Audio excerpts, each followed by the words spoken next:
o final dos tempos.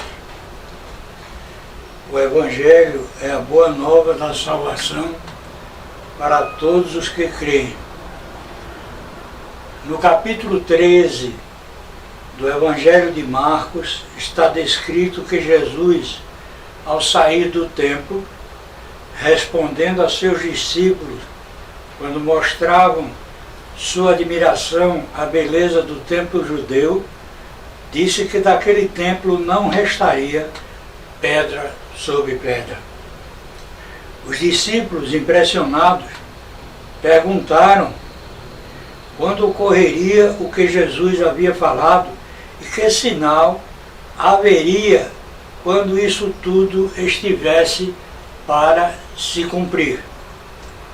A primeira advertência de Jesus foi para que ficassem todos prevenidos e que por ninguém se deixassem enganar, porque muitos viriam em nome dele, um carpinteiro de Nazaré. Não viriam em nome de nenhum outro personagem da história, mas em seu nome, afirmando serem o Cristo, e enganariam a muitos. Então a primeira advertência de Jesus foi a respeito da grande enganação que se seguiria dos falsos mestres. Falou-lhes em seguida que ouviriam falar de guerras e rumores de guerras, mas que eles não deviam se perturbar, porque isto deveria acontecer para cumprimento das Escrituras. Mas ainda não era o fim. Disse que se levantaria nação contra nação e reino contra reino, prevendo muitos terremotos em vários lugares, fomes e tribulações, e que tudo isso era apenas o início das dores. Adiantou que seus discípulos seriam entregues às autoridades, sendo torturados por amor dele. Contou-lhes que um irmão entregaria o outro irmão à morte, e o pai ao seu filho, porque se rebelarão os filhos contra seus pais e os farão morrer. Falou-lhes que seriam odiados por todos, não por cometerem crimes, por praticarem maldades, por serem desonestos, mas por serem fiéis a Ele, o Cristo. No livro de Daniel, considerado o Apocalipse do Primeiro Testamento, consta a citação do abominável da desolação, e Jesus se referiu a esta profecia de triplo cumprimento de Daniel e previu que o abominável da desolação estaria onde não deveria estar. Então todos deveriam ter a inabalável certeza da volta do seu Salvador. O primeiro cumprimento dessa profecia de Daniel se refere à profanação do templo judaico por Antíoco IV Epifânio, uma prefiguração do anticristo que sacrificou um porco em um altar ao seu Deus no templo, sendo o porco considerado um animal imundo pelos judeus. O segundo cumprimento da profecia de Daniel se refere à destruição de Jerusalém e do seu templo pelo general Tito, filho do imperador romano Vespasiano, que aconteceu no ano 70 depois de Cristo. Esse templo não mais voltou a ser construído, e os sacrifícios que nele eram realizados, prefigurando o sacrifício completo e definitivo de Jesus, oferecendo-se sacrifício substitutivo ou vicário em nosso lugar, o madeiro, porque não havia um justo sequer, ninguém que buscasse a Deus, porque após a queda de Adão e Eva, todos herdamos a maldição do pecado. Ficou então o homem privado de sua vida espiritual, vivendo apenas a vida natural, como os animais irracionais.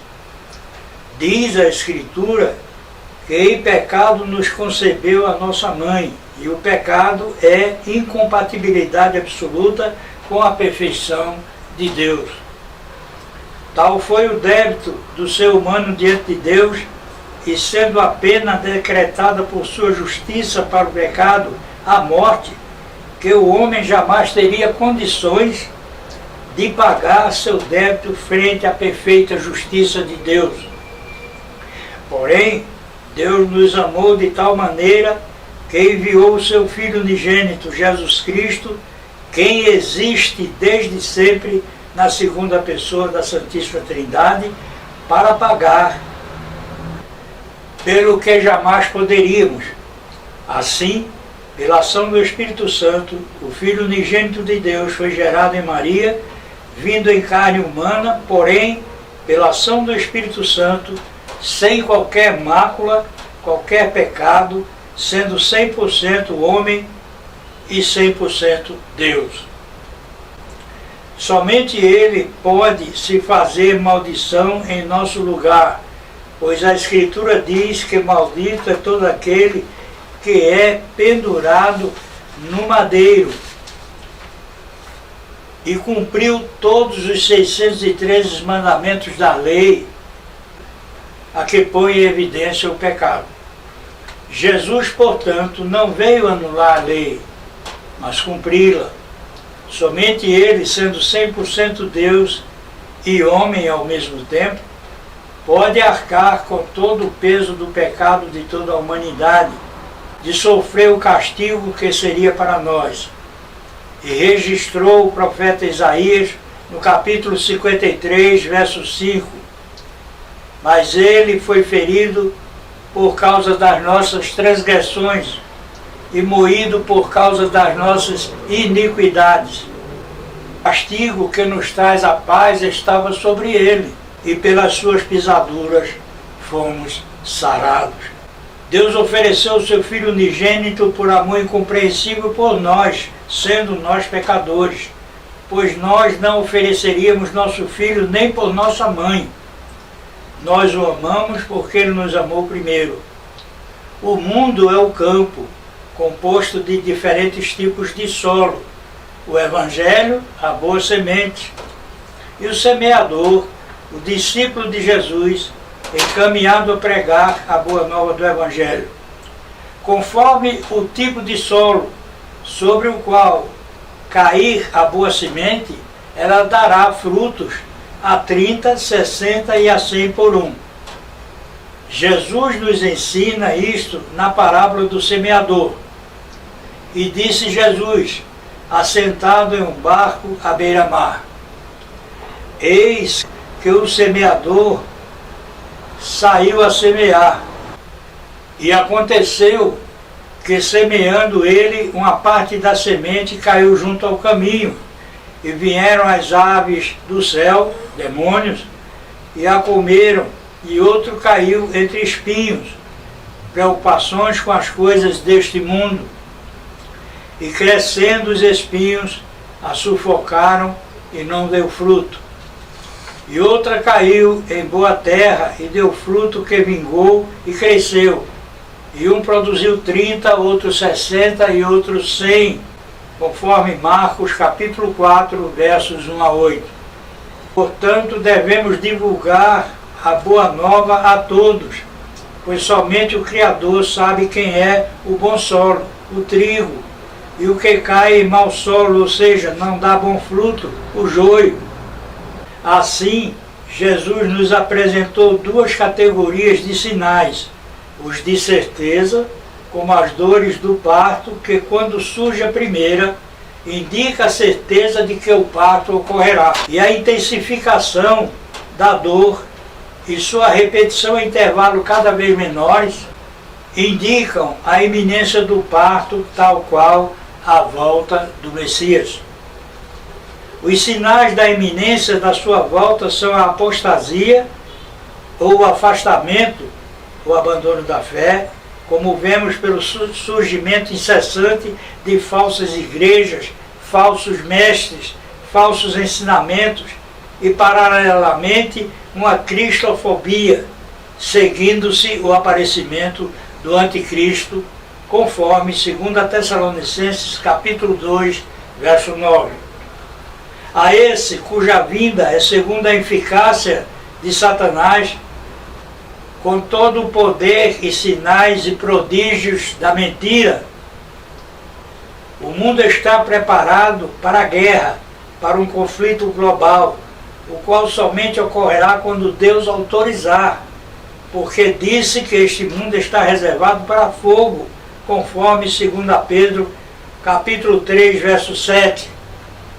Mas os céus e a terra que agora existem, pela mesma palavra, se reservam como tesouro e se guardam para o fogo até o dia do juízo e da perdição dos homens ímpios.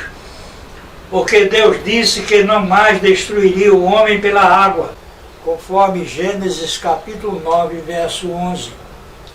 E eu convosco estabeleço a minha aliança, que não será mais destruída toda a carne pelas águas do dilúvio, e não haverá mais dilúvio para destruir a terra.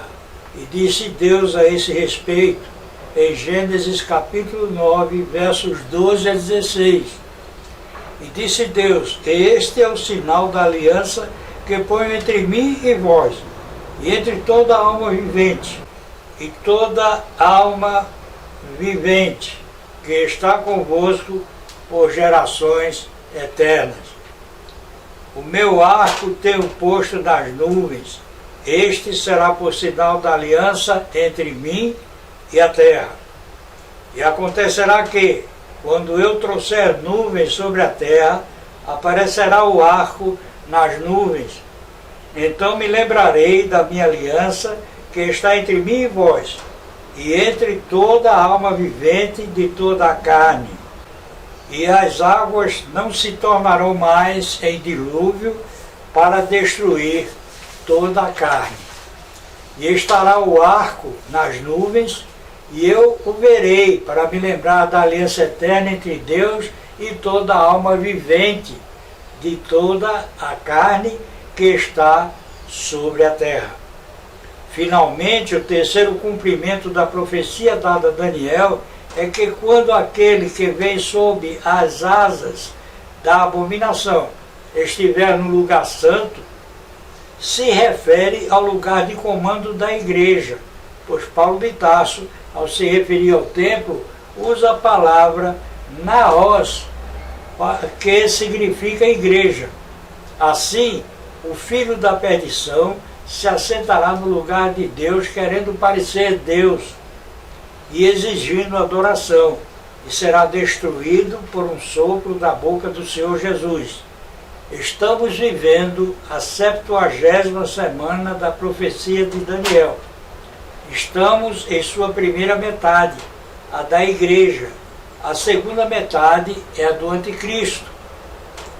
Não esqueçamos nunca que em Cristo somos mais que vencedores, e nada conseguirá nos afastar do amor de Deus, conforme Romanos, capítulo 8, verso 39. Nem a altura, nem a profundidade, nem alguma outra criatura nos poderá separar do amor de Deus, que está em Cristo Jesus, nosso Senhor. Ao meu Deus e Pai Javé, por Cristo Jesus, toda a honra e toda a glória, de eternidade em eternidade. Amém.